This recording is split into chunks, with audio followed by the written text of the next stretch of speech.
சாய் பக்தர்களுக்கு என் அன்பு வணக்கங்கள். ஓம் சாய்ராம்.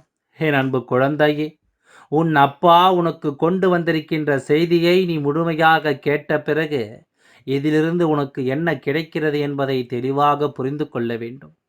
உன்னுடைய எதிரி, உன்னுடைய துரோகியின் இல்லத்தில் ஒரு விஷயம் நடந்து கொண்டிருக்கிறது. ஆனால் அவர்கள் இதை வெளியில் சொல்லாமல் மறைத்து கொண்டிருக்கிறார்கள்.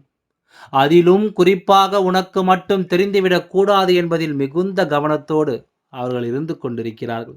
யாருக்கும் தெரிந்துவிடக் கூடாது என்று அவர்கள் மறைக்கின்ற அந்த விஷயமானது இனி தானாகவே வெளியே வரப்போகின்றது. இப்படிப்பட்ட நிலையில் உன் அப்பா உனக்கு இந்த விஷயத்தை சொல்ல வந்ததற்கு ஒரு காரணமும் இருக்கிறது. நீ இவர்களால் அடைந்த துன்பங்களும் மனவேதனைகளும் ஏராளம். இவர்களால் நீ பட்ட கஷ்டங்கள் எல்லாம் வாய்விட்டு வெளியில் சொல்லிவிட முடியாது. அந்த அளவிற்கு கஷ்டங்களையும் சோதனைகளையும் கடந்து என் குழந்தை இந்த வாழ்க்கை என்று நினைத்து தாங்கிக் கொள்ள முடியாத அளவிற்கு மனவேதனைக்கு ஆளாக்கி நின்று கொண்டிருந்தாய் அல்லவா? அப்படி இருக்கும் பொழுது இந்த அப்பா இதையெல்லாம் பார்த்து உன்னுடைய துன்பங்களுக்கு அவர்கள் பதில் சொல்லியே ஆக வேண்டும் என்று சொன்னாய் அல்லவா? அதைத்தான் இப்பொழுது அவர்கள் அனுபவித்துக் கொண்டிருக்கிறார்கள். உன்னுடைய வாழ்க்கையில் நீ கஷ்டங்களை அனுபவித்துக் கொண்டிருந்த பொழுது உனக்கு என்னால் உதவி செய்ய முடியாமல் போனதற்கு ஒரு காரணம் உண்டு. சாயப்பா வேடிக்கை மட்டுமே பார்த்து கொண்டிருக்கின்றார் என்று நினைக்க கூடாது. அப்பா சில சந்தர்ப்பங்களில் சற்றென்று ஆவேசப்பட்டு எந்த ஒரு முடிவையும் எடுத்துவிடக் கூடாது. ஏனென்றால் அப்படி ஒரு முடிவினை நான் ஆவேசத்தில் எடுக்கும்போது அது யாருடைய உயிருக்காவது பாதகமாக வந்துவிடும். அதனால்தான் உன் அப்பா எதையும் சற்று பொறுமையாகவே செய்து கொண்டிருக்கின்றேன் என்பதை இப்பொழுதாவது நீ புரிந்து கொள்ள வேண்டும். அப்பேற்பட்ட உன்னுடைய வாழ்க்கையில் இனி நடக்கின்ற ஒவ்வொரு விஷயங்களுக்கு பின்னாலுமே சாயப்பா பொறுமை காக்க வேண்டிய ஒரு கட்டாயம் இருந்தது. இன்று ஒருவர் உனக்கு எதிரியாகவோ துரோகியாகவோ இருக்கலாம். நாளை ஏதாவது ஒரு கட்டத்தில் உன்னோடு நல்லபடியாக பேச வேண்டிய சூழ்நிலை உருவாகும் அல்லவா? இந்த மனிதர்கள் எல்லாம் எப்படி மனம் மாறுவார்கள், குணம் மாறுவார்கள் என்று யாராலும் சொல்லிவிட முடியாது. இப்படித்தான் சில நேரங்களில் ஒவ்வொருவர் வாழ்க்கையிலும் சற்றென்று புரட்டி எடுத்து மனிதர்களின் மனநிலையை மாற்றி விடுகின்றது. நாம் நினைத்தது ஒன்றும் நடப்பது ஒன்றுமாக எல்லோரும் இருந்து விடுகிறது. அப்படி இருக்கின்ற இந்த நேரத்தில் உன் அப்பா அவர்களுக்கு என்ன நடந்து கொண்டிருக்கிறது என்ற விஷயத்தை உன்னிடத்தில் சொன்னாலாவது நீ நிச்சயமாக சில உண்மைகளை எல்லாம் புரிந்து கொள்வாய் அல்லவா? அதற்காகத்தான் உன் அப்பா உன்னை தேடி ஓடோடி வந்து இந்த செய்தியை சொல்லிக் கொண்டிருக்கின்றேன். இன்று இருக்கக்கூடிய சூழ்நிலையில் யாரையும் அவ்வளவு எளிதில் எடை போட்டுவிட முடியாது. உன் இல்லத்தில் நடக்கின்ற விஷயங்கள் தான் வெட்ட வெளிச்சமாக எல்லோருக்கும் தெரிகின்றதே தவிர மற்றவர்கள் இல்லத்தில் நடக்கின்ற விஷயம் ஏதாவது வெளியில் வருகின்றதா? ஒரு நொடி நீ சிந்தித்துப் பார். நீதான் எல்லாவற்றையும் யார் என்ன கேட்டாலும் ஒட்டுமொத்தமாக உன் குடும்ப விஷயத்தையும் புலம்பி தீர்த்து விடுகின்றாய். உன் வாழ்க்கையில் என்ன நடக்கிறது என்பதையும் எல்லோருக்கும் வெளிப்படையாக தெரியும்படி நீ சொல்லிவிடுகிறாய். அதை உன்னிடத்தில் நல்லவர்கள் போல கேட்டுக்கொண்டு வெளியில் சென்று கை கட்டி சிரிக்கும் பொழுது நீயாகத்தான் நடந்து கொள்கிறாய். இப்படியே உன் வாழ்க்கை நடந்து கொண்டிருக்கின்ற பல பிரச்சனைகளுக்கும் நீதான் காரணமாகவும் இருக்கின்றாய். ஆனால் இதுவே அடுத்தவர்கள் இல்லத்தில் ஒரு பிரச்சனையோ அல்லது ஒரு சந்தோஷமான விஷயமோ எதுவாக இருந்தாலும் நீ எவ்வளவுதான் முயற்சி செய்து அதை தெரிந்து கொள்ள வேண்டும் என்று நினைத்தாலும் உன்னால் தெரிந்து கொள்ள முடியாது. நீ எவ்வளவுதான் திரும்ப திரும்ப அவர்களிடத்தில் கேள்விகளை கேட்டாலும் அவர்கள் எக்காரணம் கொண்டும் உன்னிடத்தில் அதையெல்லாம் சொல்லி விடுவது கிடையாது. இப்படி இருக்கின்ற இந்த சூழ்நிலையில் என் குழந்தை, உன் அப்பா உனக்கு ஒரு செய்தியை கொண்டு வந்திருக்கின்றேன். உனக்கு இதனை சொல்லிவிட வேண்டும் என்று முடிவெடுத்த பிறகு நீ அதை ஏற்றுக்கொள்ள வேண்டும் அல்லவா? இது நாள் வரை உன் வாழ்க்கையில் உனக்கு கஷ்டங்களை கொடுத்தவர்கள் முன்பெல்லாம் உன்னுடைய உதவிகளை பெற்று அவர்கள் பல முயற்சிகளை வாழ்க்கையில் முன்னேற்றம் அடைந்தார்கள். மற்றவரிடத்தில் நீ இல்லை என்றால் உனக்கு, அதாவது மற்றவரிடத்தில் நீ இல்லை என்றால் இந்த நிலை இல்லை என்று சொல்லி தெரிந்தவர்கள் இப்பொழுது என்று என்ன நடந்தது ஏது நடந்தது என்று தெரியாமல் உனக்கு எதிராக இருப்பவர் இவர்கள் மாறிவிட்டார்கள். அதற்கு காரணம் என்ன தெரியுமா? தான் நினைத்ததையெல்லாம் இவர்கள் சாதித்து கொண்டார்கள் அல்லவா? எப்பொழுது உன்னுடைய தேவை அவர்களுக்கு இல்லையோ அப்பொழுதே அவர்களின் மனதையும் பேசும் விதத்தையும் மாற்றி கொண்டு விட்டார்கள்.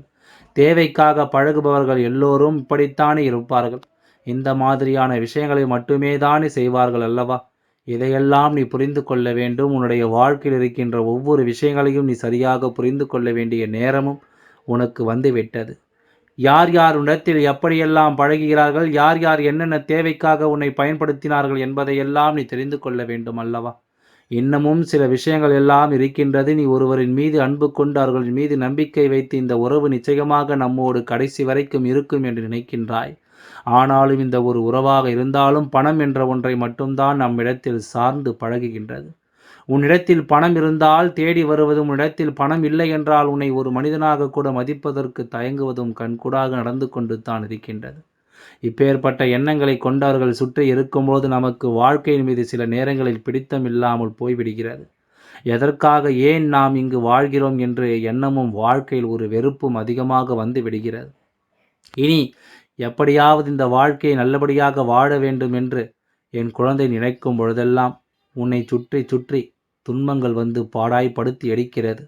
நல்ல நேரம் வரும்பொழுது இந்த வாழ்க்கை நாம் நல்லபடியாக வாழ வேண்டும் என்று நினைத்தாலும் உன்னை சுற்றி இருப்பவர்கள் நிம்மதியாக வாழ விடுவது இல்லை. அப்படி இருக்கின்ற இந்த நேரத்தில் உன்னுடைய வாழ்க்கையில் பிரச்சனைகளை உருவாக்குவது யார், உனக்கு துன்பங்களை கொடுப்பது யார், மேலும் மேலும் உனக்கு வழிகளை கொடுப்பது யார் என்பதனை நீ தெரிந்து கொள்ள வேண்டும் அல்லவா? இதை நீ தெரிந்து கொண்டாயானால் அந்த நொடி பொழுதே உன் வாழ்க்கையை நீ மீட்டெடுத்திருப்பாய்.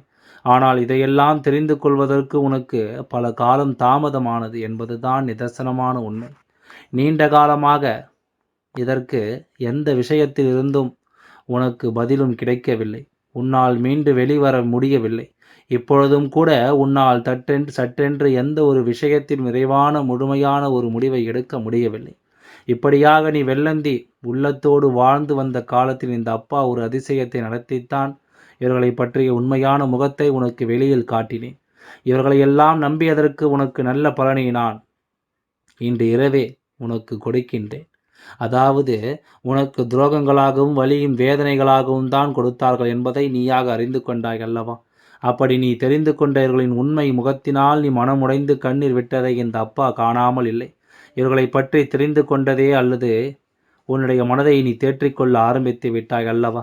எப்பொழுதெல்லாம் உன் அப்பா உனக்கு நல்ல நேரம் வந்துவிட்டது, இவர்களுக்கு நல்லதை கொடுக்க வேண்டும் என்று உனக்கு காண நல்ல விஷயங்களை செய்யும் பொழுதெல்லாம் அதை இடையில் புகுந்து தடுத்து நிறுத்தினார்களோ என்பதை உண்மை. அப்பொழுது எல்லாம் அவர்கள் உனக்கு முழுமையான விசுவாசத்தோடு நம்பிக்கை உள்ளவர்களாக இருந்தார்கள். ஆனால் இன்றோ அவர்கள் குடும்பத்தில் என்ன நடக்கிறது என்பதை மறைக்கிறார்கள் என்றால் அதற்கு மிக முக்கியமான காரணமும் இருக்கிறது. அது என்ன தெரியுமா? உன்னுடைய வாழ்க்கையில், அதாவது உன்னை சார்ந்தவர்களுக்கும் உன் இல்லத்தில் இருப்பவர்களுக்கும் என்ன நடக்க வேண்டும் என்று நினைத்தார்களோ அது எல்லாம் அவர்கள் குடும்பத்தில் இருப்பவர்களுக்கே நடந்து கொண்டிருக்கிறது. எந்த அளவிற்கு கீழ்த்தரமாக யோசித்து சில தேவையில்லாத விஷயங்களை எல்லாம் செய்தார்களோ அதுவெல்லாம் அவர்களுடைய குடும்பத்திலேயே நடந்து கொண்டிருக்கிறது. எங்கே இதுவெல்லாம் வெளியில் தெரிந்தால் கேவலமாகிவிடும், எல்லோரும் நம்மை அசிங்கமாக நினைத்து விடுவார்கள், அதிலும் தன்னுடைய கௌரவம் போய்விடும் என்று அங்கே வெளிக்காட்டாமல் பொத்தி பொத்தி வைத்து கொண்டிருக்கிறார்கள். எந்த ஒரு விஷயமாக இருந்தாலும் ஒரு நாள் இல்லை ஒரு நாள் பூகம்பமாக வெடித்து சிதந்து தானே ஆக வேண்டும். அவர்கள் குடும்பத்தில் ஒருவரின் வாழ்க்கை இப்பொழுது கேள்விக்குறியாக நிற்கின்றது. அதை உன் குடும்பத்தில் இருக்கும் ஒவ்வொருவருக்கும் நடத்த வேண்டும் என்று பல நாட்களாக அவர்கள் திட்டங்களை தீட்டிக் கொண்டிருந்தார்கள். உன் குடும்பத்தில் யாராவது ஒருவர் வாழ்க்கையை இழந்து நிற்க வேண்டும் என்றும் அவர்கள் மனதிற்குள் எண்ணிக்கொண்டிருந்தார்கள். வணங்குகின்ற தெய்வங்களிடத்தில் எல்லாம் இதைத்தான் கேட்டுக்கொண்டிருந்தார்கள். ஆனால் அது இப்பொழுது அப்படியே அதற்கு எதிராக அவர்கள் குடும்பத்திலேயே நடந்து கொண்டிருக்கிறது. இப்பொழுது தாங்க முடியாமல் வேதனைப்படுகிறார்கள். அவர்கள் மனதிற்குள் ஒரு எண்ணம் தட்டுப்பட்டு விட்டது. நாம் இதனை இவர்களுக்கு அல்லவா நடக்க வேண்டும் என்று நினைத்தோம், ஆனால் அது நமக்கே நடந்துவிட்டதே என்று சொல்லி அங்கே வேதனைப்பட்டு கொண்டு தான் இருக்கிறார்கள். இந்த நிலையில் உன் அப்பா நான் உனக்கு சொல்கின்ற விஷயங்களை எல்லாம் நீ கேட்டு உனக்கான நல்ல விஷயங்களை நீ பெற்றுக்கொள்ள வேண்டும். அப்பா சொல்வது உனக்கு புரிகின்றதல்லவா? எதிரியானாலும் சரி, துரோகியானாலும் சரி, வாழ்க்கையில் ஒருவருக்கு கெடுதல் நினைத்தால் யார் பக்கம் தவறுகள் இருக்கின்றதோ அவர்கள் நினைக்கின்ற விஷயம் அவர்களுக்கே கெடுதலாக அமையும் என்பதுதான் உண்மை. இப்பொழுது இந்த விஷயம் அவர்களுக்கு நடந்து கொண்டிருக்கிறது. அவர்கள் வாழ்க்கையில் மிகப்பெரிய கஷ்டத்தை கொடுத்து கொண்டிருக்கிறது. அதனால் இனி எந்த நேரத்திலும் இந்த விஷயங்கள் எல்லாம் வெளியில் வரத்தான் போகின்றது. எப்பொழுது இவர்கள் உனக்கு கஷ்டங்களை கொடுத்தார்களோ அப்பொழுதே இவர்களை எல்லாம் நான் பழிவாங்கி இருக்கலாம், அவர்களுக்கெல்லாம் தண்டனையும் கொடுத்திருக்கலாம். ஆனால் அவர்களின் விரலை வைத்துத்தான் அவர்களின் கண்ணை தோண்டி எடுக்க வேண்டும் என்று அப்பா எப்பொழுதோ முடிவெடுத்து விட்டேன். அதனால்தான் இன்று நடக்கின்ற விஷயங்கள் ஒவ்வொன்றும் அவர்களுக்கு வாழ்க்கையில் கேள்விக்குறியாக வந்து நிற்கிறது என்பதனை நீ புரிந்து கொள்ள வேண்டும். அவர்கள் நினைத்ததையெல்லாம் இந்த வாழ்க்கையில் செய்துவிட வேண்டும் என்று என்னென்னவோ உனக்கு பிரச்சனைகளை கொடுத்தார்கள் அல்லவா? அதுவெல்லாம் இன்று அவர்களுக்கே நடந்துவிட்டது. வெளியில் சொன்னால் வழிகாட்ட முடியாது என்று நினைத்து கொண்டு ஒன்று நடக்காதபடி அங்கே உள்ளுக்குள்ளே புழுங்கிக் கொண்டிருக்கிறார்கள். என் அன்பு குழந்தையே, இதற்காக நீ சந்தோஷப்படவும் வேண்டாம், சிரிக்கவும் வேண்டாம். நீ அப்படிப்பட்ட குழந்தை கிடையாது. ஏனென்றால் அடுத்தவர்கள் வாழ்க்கையில் நடக்கின்ற விஷயங்களைக் கண்டு சந்தோஷப்படுவதாக இருந்தாலும் என்றும் நீ இதையெல்லாம் செய்திருப்பாயானால் நீ யாருக்கும் எந்த ஒரு கெடுதலும் நினைக்காத குழந்தை அல்லவா? நமக்கே ஒருவர் தீங்கு நினைத்தாலும் அவர்கள் நன்றாக இருந்துவிட்டு போகட்டும் என்று நினைக்கின்ற குழந்தை அல்லவா? அதனால் தானே இந்த அப்பா இந்த செய்தியை உன்னிடத்தில் சொல்லிக் கொண்டிருக்கின்றேன். அப்படி இருக்கும்பொழுது நீ ஒருபொழுதும் யாருக்கும் எந்த ஒரு கெடுதலையும் நினைக்க மாட்டாய். உன்னிடத்தில் சொல்ல வந்ததற்கு உன் அப்பா காரணம் இருக்கிறது. இவர்கள் இது போன்றெல்லாம் உனக்கு செய்ய நினைத்தார்கள், அது அவர்களுடைய வாழ்க்கையிலேயே நடக்கிறது. இதை நீ தெரிந்து கொள்ள வேண்டும் என்பதற்காகத்தான் இப்பொழுது உன்னிடத்தில் இதை சொல்லிக் கொண்டிருக்கின்றேன். இவர்களிடத்தில் எத்தனை மோசமான எண்ணங்கள் எல்லாம் இருந்தது என்பதை எல்லாம் நீ தெரிந்து கொள்ள வேண்டும் அல்லவா? இவர்களின் எண்ணம் எல்லாம் அவர்களின் வாழ்க்கையாக இப்பொழுது நடந்து கொண்டிருக்கிறது என்பதையும் நீ தெரிந்து கொள்ள வேண்டும் அல்லவா?